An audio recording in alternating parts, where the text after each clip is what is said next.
In the gritty underbelly of Chicago's South Side, where cracked sidewalks wove through neighborhoods scarred by economic neglect, and the distant wail of sirens served as a constant lullaby. Nia Thompson grew up forging her spirit in the fires of survival. Her dark skin, a badge of resilience amid the shadows of abandoned lots and flickering streetlights that barely pierced the night her childhood. A tapestry of hardship woven from her mother's endless shifts at a run-down diner and her father's absence after a factory accident claimed him too soon, leaving Nia at 12 to navigate the mean streets where gangs lurked like predators and vulnerability was a luxury no one could afford. Her fists becoming her first line of defense when older kids cornered her for lunch money or mocked her threadbare clothes, each scrape and bruise, teaching her the raw mechanics of combat, dodging wild swings with instinctive grace, landing counters that stung more from precision than power, earning her the whispered moniker Shadow Strike among the local toughs, who learned quickly not to underestimate the quiet girl with eyes like smoldering coals. Her training improvised in empty warehouses, where she hung makeshift bags from rusted beams, pounding them until her knuckles bled and her lungs burned, drawing strength from memories of her mother's weary smiles and vows to escape the cycle of poverty that trapped so many. Nia's resolve hardening like steel as she balanced schoolwork with odd jobs, delivering papers at dawn, cleaning offices after dark, all while dreaming of a life beyond the concrete jungle. Her self-taught skills evolving from mere survival to a disciplined art, inspired by grainy YouTube videos of boxing legends mimicking their footwork on cracked pavement until her movements flowed like water evading stone. But deep down she harbored a vow whispered to her reflection in shattered mirrors. Never let violence define you. Use it only as a shield until you can build a bridge out of here, her journey leading her to New York. After a community scholarship opened doors to a better education, but the pull of her roots drew her to an upscale gym in Manhattan, advertising outreach programs for underprivileged youth, a gleaming facility with polished floors and state-of-the-art equipment that contrasted sharply with the dingy rings of her past, where she hoped to refine her skills quietly away from the chaos.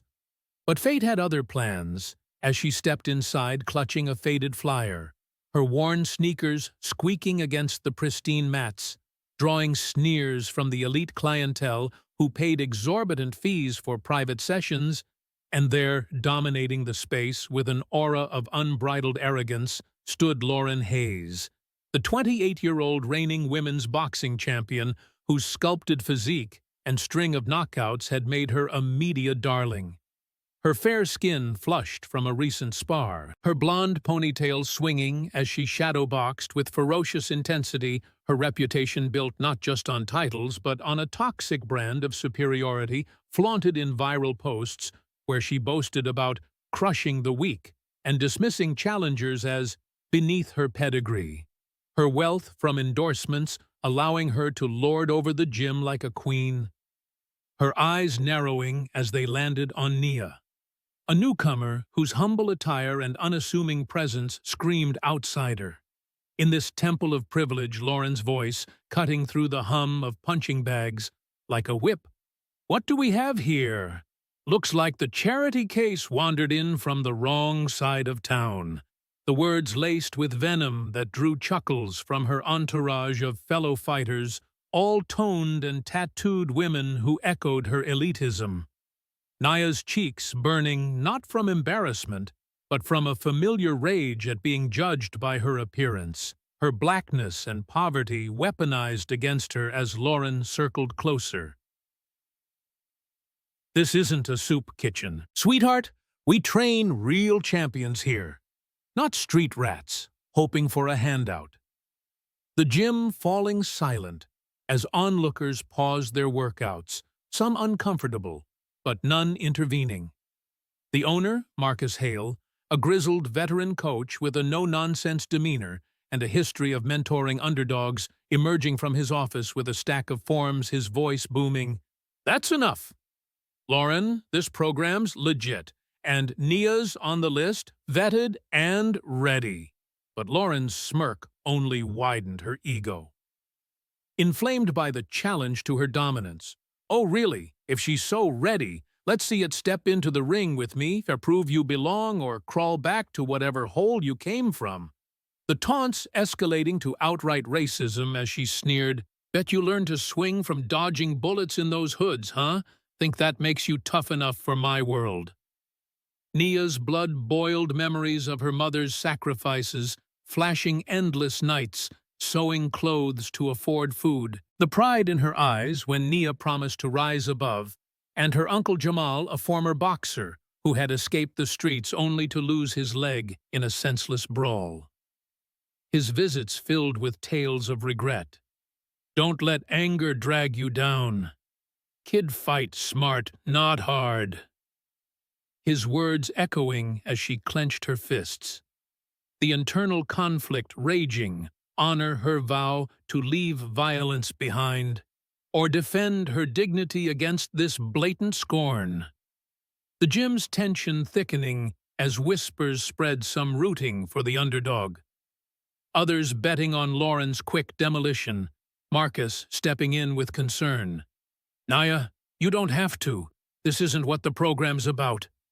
His eyes reflecting genuine worry for the young woman whose application had touched him with its raw honesty about seeking discipline over destruction. But Nia's gaze hardened, her voice steady despite the storm within. "No, I do not for her, but for everyone," she is stepped on, the decision crystallizing as she accepted, the spark of defiance igniting a fire that would consume the prejudices around her.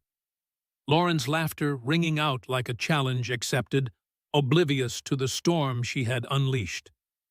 The chapter building to Nia's quiet preparation, slipping on gloves that carried the weight of her past. Her uncle arriving unannounced with a nod of pride. "You've got this, niece. Show them the thunder behind the shadow." The air charged with anticipation as the ring beckoned Nia's acceptance, marking the end of her silence and the beginning of a reckoning that would echo far beyond the gym's walls. As the first bell echoed through the packed Manhattan gym like a thunderclap, announcing the storm to come, the air thick with the scent of sweat-soaked leather, and the electric buzz of anticipation from a crowd that had swelled beyond the usual patrons to include curious onlookers drawn by Lauren Hayes' viral taunts on social media. Nia Thompson stepped into the ring with a composure that belied the whirlwind of emotions churning within her. Her gloved hands raised in a classic guard position, honed from years of street survival, where every shadow could hide a threat and every misstep could mean pain. Her eyes locked on Lauren's sneering face across the canvas, the champion's muscular frame coiled like a spring, ready to unleash fury. Her fair skin flushed with overconfidence as she bounced on her toes, circling with predatory grace. The referee's warnings fading into the background noise as the two women sized each other up, Lauren's lips curling into a mocking grin as she threw the first jab, a testing shot aimed at Nia's jaw to gauge her reflexes. But Nia slipped it effortlessly, her body swaying like a reed in the wind, a move born from dodging bottles thrown in alleyway brawls rather than any formal training. The crowd murmuring in surprise at the newcomer holding her own against the champ. Lauren's frustration flickering briefly before she unleashed a barrage of hooks and uppercuts, each punch whistling through the air with vicious intent, her breaths coming in sharp bursts as she pressed forward, determined to overwhelm this slum rat with sheer power. But Nia's defense was a masterpiece of economy, her feet pivoting on the mat with the precision of someone who had learned to fight, not for glory but for life. Blocking a cross with her forearm that sent a jolt up her arm but didn't break her stance, countering with a quick jab to Lauren's ribs that landed with a dull thud, drawing a gasp from the audience as the champion winced. Her ego bruised more than her body, the psychological warfare intensifying as Lauren snarled between rounds, "You're nothing but a charity case. I'll end this quick and send you back to the gutter where you belong." Her words dripping with the same venom that had ignited this challenge. But Nia remained silent, her mind a fortress against the taunts, drawing on memories of her mother's quiet endurance through endless double shifts and whispered prayers for better days, using the insults as fuel to sharpen her focus. The second round opening with Lauren's renewed aggression, a feint left followed by a devastating right hook that grazed Nia's cheek, drawing first blood in a thin line that stung like fire, but only heightened her senses, the crowd roaring as Nia retaliated with a combination jab cross hook that forced Lauren back against the ropes, her tactical patience paying off as she exploited the champion's overcommitment. Each exchange a dance of wills where Lauren's brute force clashed against Nia's calculated evasion, the gym's lights casting long shadows that mirrored the internal battles raging, Lauren's growing frustration evident in her wild swings that missed more often than not, her breaths ragged as she muttered curses under her breath. "You think you're tough. I'll break you like the fragile little thing you are." But Nia saw the cracks. The slight hesitation in her opponent's eyes, the way her guard dropped fractionally when fatigue set in, drawing on her past experiences of outlasting bigger foes in endless street scraps, where endurance meant survival. The third round, turning the tide as Nia landed a solid uppercut that snapped Lauren's head back, blood trickling from her lip as the champion staggered the audience, erupting in cheers for the underdog, who was no longer just defending, but dominating psychological mind games, peaking as Lauren tried to rally with trash talk between clinches. "This is my ring. You don't belong here. You never will." Her voice laced with desperation now, but Nia whispered back during a tie-up, "It's not about belonging. It's about earning respect, something you've forgotten." The words striking deeper than any punch. Lauren's fury boiling over into sloppy attacks that Nia countered with precision, a straight right that buckled her knees. The referee watching closely as the champion clung to the ropes. The immediate fallout, beginning even before the final bell as whispers spread through the crowd. The champ's losing her edge. This girl's for real. Media frenzy, igniting with phones recording every moment, flashes popping like fireworks. Lauren's initial denial flashing in her eyes as she refused to go down, charging one last time with a hail of punches that Nia weaved through like a ghost. Her counter, a devastating hook to the body, followed by an overhand right, sending Lauren crumpling to the canvas. The referee waving it off in a knockout victory that stunned the gym into silence before exploding in applause. Nia's chest heaving as she stood over her fallen foe, not with triumph, but with a quiet nod of acknowledgement. The post-fight chaos erupting as trainers rushed to Lauren's side, her face a mask of shock and pain as she was helped up muttering denials. "This can't be real. She's nobody." While reporters swarmed Nia with questions, "How did you do it? What's your story?" Her responses measured and humble. "I fought for my dignity, not to prove anything else." The media storm brewing as clips went viral, headlines screaming unknown upsets, champ in epic KO, Lauren's team issuing statements dismissing it as a fluke, while she retreated to her corner in stunned silence, refusing interviews. As the reality sank in, her arrogance shattered in the ring's unforgiving glare. Nia's victory not just a physical triumph, but a statement that echoed beyond the gym, the chapter closing on the immediate echoes of the bell. The crowd's roar fading into the night as Nia removed her gloves, her body aching, but her spirit unbroken, ready for whatever came next in the wake of this unexpected turn. As the final bell's echo faded into the stunned silence of the Manhattan gym, where the crowd's collective breath hung heavy like the scent of victory mixed with defeat, Nia Thompson stood tall in the ring's center, her chest heaving, not just from exhaustion but from the profound release of years of pent-up resolve. Her gloved hands dropping to her sides as the referee raised her arm in triumph. The knockout blow that had felled Lauren Hayes still reverberating through the canvas like a seismic shift in the world's perception of power and prejudice. The immediate chaos erupting with flashes from phones capturing the moment for eternity, reporters surging forward with microphones thrusting like spears. "Nia, how does it feel to topple the champ?" Their questions a barrage. She met with a steady gaze, her voice cutting through the din. This wasn't about topping anyone. It was about standing up for every person who's ever been told they don't belong. Her words carrying the weight of her Chicago streets, where survival meant more than medals.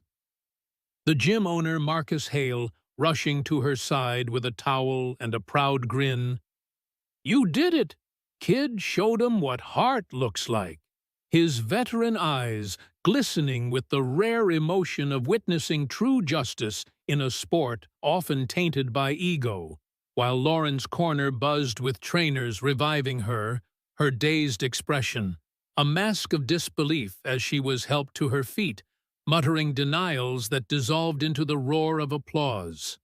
For Nia, the viral clips exploding online within minutes, hashtags like #ShadowStrike, rises trending globally as millions viewed the upset sponsors pulling from Lauren in droves, Nike issuing statements about values alignment, Adidas following suit with cold press releases, the backlash, a tidal wave that drowned her empire overnight, her social media accounts flooded with condemnations for her racist taunts. "You got what you deserved." The comments, a digital mob that forced her into isolation, retreating to a modest apartment far from her luxury loft where she scrolled through the hate. In the dead of night, tears streaming as the reality sank in. Her arrogance crumbling like a facade exposed to the elements, prompting a raw video apology posted at dawn. "I was wrong. My words were hurtful, rooted in ignorance. I can't excuse." Her voice breaking as she pledged to learn and change, but the internet's memory was unforgiving. Memes mocking her fall, circulating endlessly. Yet in that solitude, Lauren began a tentative self-reflection, volunteering at a community center in Brooklyn where she coached kids from backgrounds like Nia's, her initial awkwardness giving way to genuine connections as a young girl asked, "Why'd you say those things?" forcing Lauren to confront her biases head-on. "I was scared of what I didn't understand, and that fear made me cruel." Her redemption arc unfolding quietly through therapy sessions, where she unpacked her privileged upbringing that shielded her from empathy, slowly rebuilding, not for fame, but for inner peace, the media eventually shifting to stories of her quiet comeback, as she funded scholarships anonymously, a far cry from her boastful past. Meanwhile, Nia's trajectory soared like a comet across the sky, endorsement deals pouring in from brands eager to align with her story. Under Armour signing her for a line of inclusive gear, Puma celebrating her as a symbol of unbreakable spirit, the money allowing her to establish the Strike Back Foundation, a network of gyms in underserved Chicago neighborhoods offering free training, mental health support, and job placement for youth. Her first center opening in her old hood, with a ribbon cutting, attended by local heroes and celebrities who had followed her. Upset the event, a celebration of community where Nia spoke from a makeshift stage. "This isn't about one win. It's about giving everyone a fighting chance." her words inspiring a wave of donations that expanded the foundation to Detroit and Atlanta partnerships with schools integrating anti-bullying programs that taught emotional resilience alongside physical fitness. Nia's advocacy taking her to TED Talks, where she shared stages with thought leaders, her speech on turning pain into power, viewed millions of times, emphasizing how prejudices like Lauren's stemmed from fear. But fear loses when we choose understanding. The global impact rippling as international chapters opened in London and Johannesburg, youth from diverse backgrounds sending letters of thanks. You showed me I can rise above the hate. Nia's travels fostering cross-cultural dialogues at summits where she mediated panels on sports equity, collaborating with organizations like the NAACP to address racism in athletics. Her personal growth shining through mentorship programs where she paired at-risk teens with coaches drawing from her Uncle Jamal's wisdom to guide them. It's not the punch that defines you, it's the purpose behind it. The emotional highs peaking at a gala fundraiser where Lauren appeared unannounced, approaching Nia with a tentative handshake. I was wrong, and I'm trying to make it right. Their conversation a bridge of forgiveness that led to joint workshops on overcoming bias. Lauren sharing her redemption story to warn others, the alliance symbolizing hope's triumph over division. Nia's foundation evolving into a beacon for systemic change, with policy wins like federal grants for urban sports facilities and corporate mandates for diversity training. Her legacy cemented in a documentary that chronicled her journey from street fighter to global icon interviews with her mother, beaming with pride. She always had that fire. Now she's lighting the way for others, the chapter weaving inspirational narratives of transformed lives, a kid from her program winning a scholarship, a former bully turning advocate, the ripples extending to online communities where #StrikeBack became a movement for self-empowerment.